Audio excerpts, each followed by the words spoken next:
7.1 is graphing functions. If you're asked to graph a function h of x equals x minus 2. H of x equals x minus 2. The function is basically the same thing as, anybody remember? It's the h of x is the input and y is the output. Okay. Now, it's very important that you recognize this. So what you could do is your inputs start at minus 2 and they have to go all the way up to 5. Okay? Now what you would have done in the past is you would have done something like this.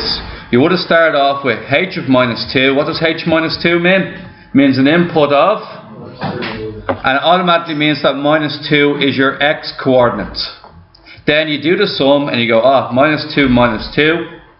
And then you get the output is going to be minus 4. And there's 1 point on your graph. Now, more modern times have changed this. And what we now do is the calculator will do that for us for every point. We go to the calculator. We go to mode. We go to what's called table function. Even though this one is h of x, it doesn't matter. We can treat it as f of x, same thing. Now, press alpha, see the red button, see the red X. If you want to use any of these red symbols on your calculator, you need to press alpha. Alpha basically means red buttons are now in effect. So press alpha, then press where you see the X, there's X. Then press minus 2. Now, the start for question 5 is minus 2. The start for question 6, the start for question 9, minus 3. So basically it's always the first number. Minus 2. The end for question 5. The end for question 9. 3. Right? Your step is always 1. Okay, it's always 1. You press equals, and long and behold, you have a couple of points. Okay? 2 minus 4, minus 1, 3, 0, 2. Now what you will do is you will make a list of the two of these. So, just wait 1 second. Minus 2, minus 4. I think it was minus 1, minus 3, the one after that, 0, minus 2, the one after that, 1, minus 1. Now, did I learn all them off by heart in one look, or do I see a pattern that's helped me do this? There's a pattern. So, see, what I noticed is, guys, as this one goes down by 1, as one of them goes up by 1, the other one goes. Sorry, they're both going up by 1, excuse me. They're both going up. Or they're both going up by 1, which will make it faster. So you don't have to keep looking at it, you can just go add 1 onto each side. Now, once you've done that, what you need to do is you need to draw your XY axis. Preferably with. Yeah. The last one will be 5. Oh, sorry, 5, 3, you're right. And there's always a gap of 2 between the X value and the Y value. Okay? Thanks. Now, guys, because it's a straight line, what you can do here is there's a bit of a shortcut in doing straight lines. Does anybody remember the shortcut we use for doing straight lines? Now, you're just going to graph. You're going to just put down your numbers here, and then see the way I'm skipping 2 blocks each time. Now I have to skip 2 blocks for everything on that axis. If I want to do the and I can make a choice for the y-axis. I could do every 3 blocks is worth 1. Or I could do every 2 blocks is worth 1. The main thing is the x and y axis don't have to be the same gap. But within the axis itself, it always has to be the same gap. So what I mean by that is, if I decide 2 blocks between 0 and 1, it has to be 2 blocks for every single number on the x-axis. If I decide 3 blocks from 0 to 1 on the y-axis, it has to be 3 blocks for every single gap you draw.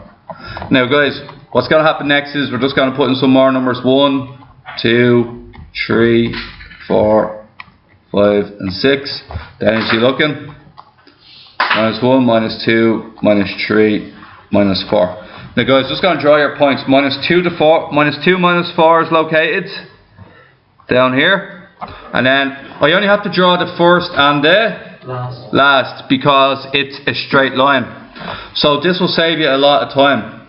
So then all I have to do then is just draw the two of them from one point to the other.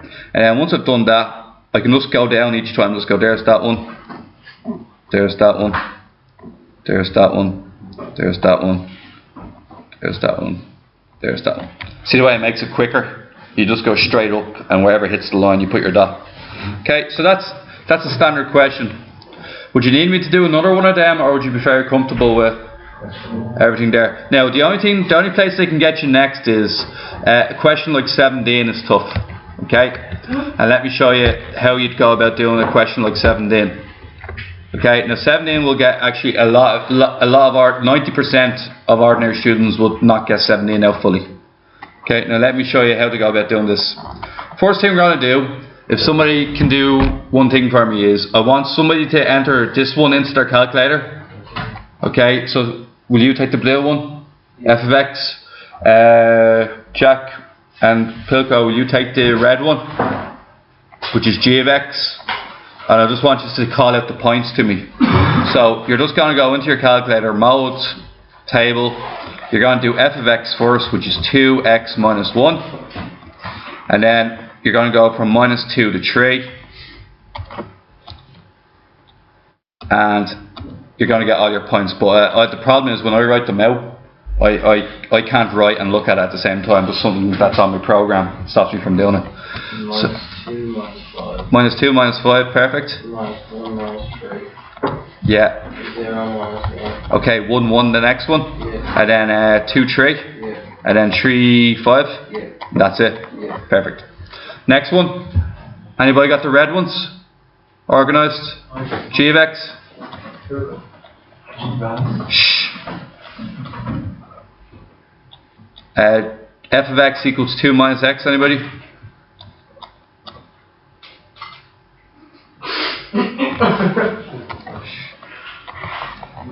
Anybody at all? Who was it? Josh? Minus 2 4. Wait 1 second. 2 minus x, is it? Yeah. And it's from start of minus 2, end of 3.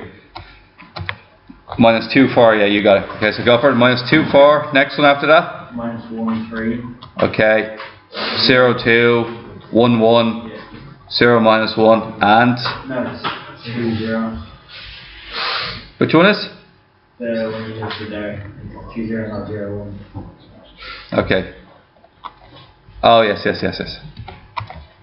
1 1 0 2 and 1 3. No, it's 2 0. Oh 2 0. 2 0 and 3 minus 1.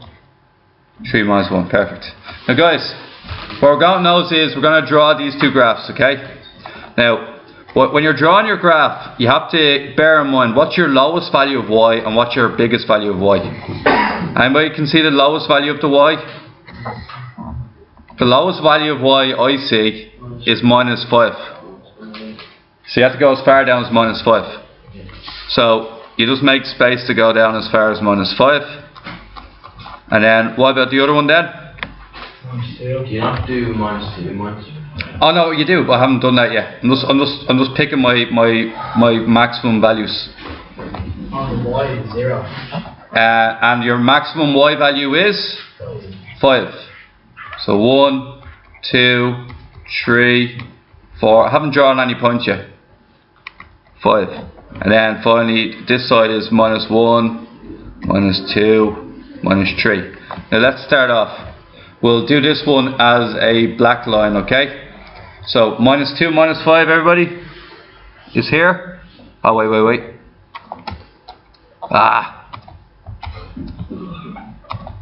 So minus 2 minus 5 is there. And do the last point, which is 3 to 5. Link in the two lines together, like so. And then dot the rest of them. So minus 2, 1 there, 0 there, 1 1, 2 3, 3. There we go. Okay. Now what about the next one? We'll do in red.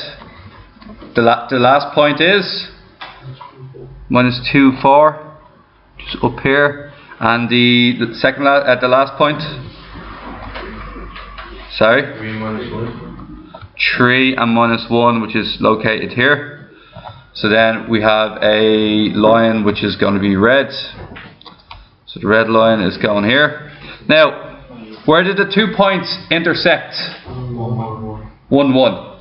So the answer to where both of them are equal is x equals 1, y equals 1. Now guys, look at how they dress this up on you. Here's what they're going to do to you, okay? They're going to make the writing, they're going to make it very fancy in the second part. And they're going to be like, they're just going to try and confuse you with language more than anything else. Now, what did I say f of x can be treated as? What letter? Y. Y equals 2x minus 1. What did I say g of x can be then? Y equals? Do you see the way both equations can be written differently in terms of y? It can be h of x, it can be z of x. The bottom line is you can always replace them with the letter y.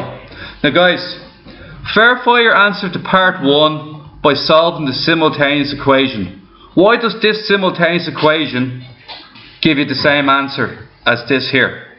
Let me show you. When I bring over the y to this side and the 1 to the other side, what happens? I get 1 equals 2x minus y. That's the same equation as that one there. When I bring the what is he looking for me to do here? Oh yeah. When I bring the x to the left, what happens now? When I bring the x to the left, so you can see that these two equations we're actually looking at are actually the two equations we just drew, but they have a slight makeover. Do you see that? So what we're going to do is we're going to say there's two equations to be done here. It's going to be x plus y equals 2, and the second equation is 2x minus y equals 1. Add them together. 3x equals 3x equals, are you paying attention lads? X equals 1. Where are we expecting x to be equal to 1? We were, weren't we? Because that's the point of intersection. We're also expecting y to equal 1. Let's see if that's the case. So is the question just to prove that that's... Yeah. Substitute in. 1 plus y equals 2. Therefore y has to equal 1.